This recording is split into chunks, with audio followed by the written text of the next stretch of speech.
উচ্চশিক্ষা উপহার দিচ্ছে আপনার লাশ, মা মরে আছে পাশের রুমে, সন্তান গন্ধও পায় না। কোনোই লাভ নাই যদি আপনার মায়ের লাশ পচে থাকে 9 দিন, আপনার ওই সন্তান কুসন্তান, ওই শিক্ষার কোনো দাম নেই। এবং মিরপুরে একজন মাকে 9 দিন পরে তার দেহ উদ্ধার করা হয়েছে।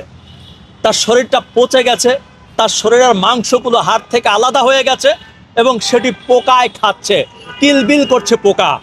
সারা বিছানা থেকে ফ্লোরে তার লাশের খণ্ডিত অংশ ছড়িয়ে ছিটিয়ে আছে। কি বিভৎসদের দৃশ্য! আমার অবাক লাগে। দেখেন, এই মহিলা কিন্তু সেই মহিলা না। এই যে একজন দরিদ্র মহিলা বলেন, একজন কাজের মহিলা বলেন, রাস্তায় ছুঁয়ে ছিল মহিলা বলেন, তা না। এই মহিলা অত্যন্ত জ্ঞানী, শিক্ষিত এবং আধুনিক একজন মা, যার 3-4টি সন্তান আছে, যার একজন সন্তান যুগ্ম সচিব। আমরা জানতে পেরেছি তিনি একটা বড় মন্ত্রণালয়ের দায়িত্বে আছেন। তার একজন সন্তান বুয়েটের শিক্ষক, তার একজন সন্তান কানাডাতে থাকে এবং তার একটি মেয়ে বাংলাদেশে থাকে, সে একজন প্রফেসর, তার স্বামী একজন প্রফেসর। তার মানে কি, আপনি সব দিক বিবেচনা করলে এরা হচ্ছে সমাজের সর্বোচ্চ স্তরের মানুষ। তারা মানুষকে শেখায়, মানুষকে জ্ঞান দেয়, সমাজকে ভালো করার জন্য কাজ করে, দেশে দুর্নীতি মুক্ত করার জন্য কাজ করে। এরা আমাদের আইডল। এদেরকে রাস্তাঘাটে দেখলে আমি স্যালুট দিই। অথচ তার মা ঘরে মরে আছে 8 দিন ধরে, একটা সন্তানও খবর নেয় নাই। একটা সমাজ ধ্বংসের কোন প্রান্তে চলে গেলে এটা সম্ভব হয় একবার চিন্তা করে দেখেন। আমাদের বরিশালের মায়েরা একটা কথা বলে যে আমার ছেলে পেলেরে কোনোদিন পড়ালেখা করাবো না।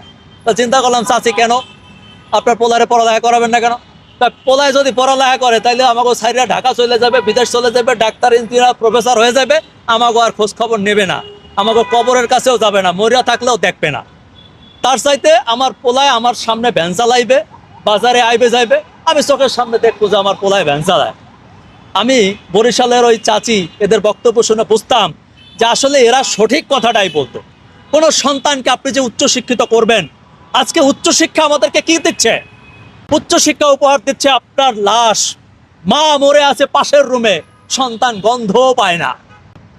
সন্তানের 9 দিনে মায়ের খোঁজ নেয় নাই, এরপর খোঁজ নিয়ে দেখে যে মা মরে পচে আসে। সে একজন প্রফেসর, সে তাহলে কি শিখায়? এই আমাদের শিক্ষা? ছি, আমার থুতুতে ইচ্ছা করে ওই শিক্ষা ব্যবস্থার উপর, যারা এদেরকে সচিব বানিয়েছে, যারা এদেরকে প্রফেসর বানিয়েছে, যারা এদেরকে মন্ত্রণালয়ে চাকরি দিয়েছে। আরে তোকে তো আগে মানুষ হতে হবে। যে মায়ের দুনিয়াতে আনলো, যে মা বড় করলো, শিক্ষা দীক্ষা দিল, এত বড় বড় সচিব, তারপরে প্রফেসর বানাইলো, আজকে দেখেন সে মায়ের লাশ পচে আছে, কেউ দেখতে আসছে না। আমার দুঃখ লাগে যে আসলে 3 দিন আমরা কোথায় যাচ্ছি, আমাদের সমাজ কোথায় যাচ্ছে। আমরা আমাদের সন্তানদেরকে মানুষ করতে পারছি না। আপনি জানেন, আপনি যত দেশের উন্নতি করেন, আপনি যত বড় মানুষ হন, আপনি যত ইন্টারন্যাশনালি ফেমাস হন, কোনোই লাভ নাই যদি আপনার মায়ের লাশ পচে থাকে 9 দিন, আপনার ওই সন্তান কুসন্তান, ওই শিক্ষার কোনো দাম নেই।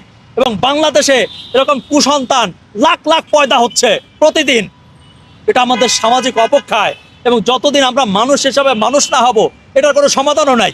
আরে ভাই, একটা মানুষ যদি অসুস্থ হয় তাহলে ডাক্তার চিকিৎসা দেওয়া যায়, তাকে ভালো বানানো যায়। কিন্তু একটা মানুষ যদি পড়ালেখা শিখা মানুষ না হয়, মনুষ্যত্ব যদি তার ভিতর না থাকে, তাহলে তো তাকে শিক্ষা দিয়েও লাভ নাই। এই যে সন্তানরা, এরা তো কলেজে পড়েছে, বিশ্ববিদ্যালয়ে পড়েছে, এরা শিক্ষিত হয়েছে, প্রফেসর হয়েছে, এরা সচিব হয়েছে, কিন্তু দেখেন একটা দুঃখকে, মানুষ হতে পারে নাই। আসলে মানুষ হতে হবে। আমাদের কোনো শিক্ষা বোধহয় এখন আর আমাদেরকে মানুষ বানায় না। আমি জানি না এর সমাধান কোথায় বা এর কি উপায় আছে আমাদের। আমি সবাইকে অনুরোধ করব যার যার সন্তানের দিকে খেয়াল রাখতে, এবং বাচ্চাদেরকে শুধু ডাক্তার ইঞ্জিনিয়ার সচিব বানাইলে হবে না, মানুষ বানাইতে হবে। চলেন আমরা সবাই মিলে আমাদের সন্তানরা যাতে মানুষ হয়, অন্তত সেই চেষ্টাটা করি।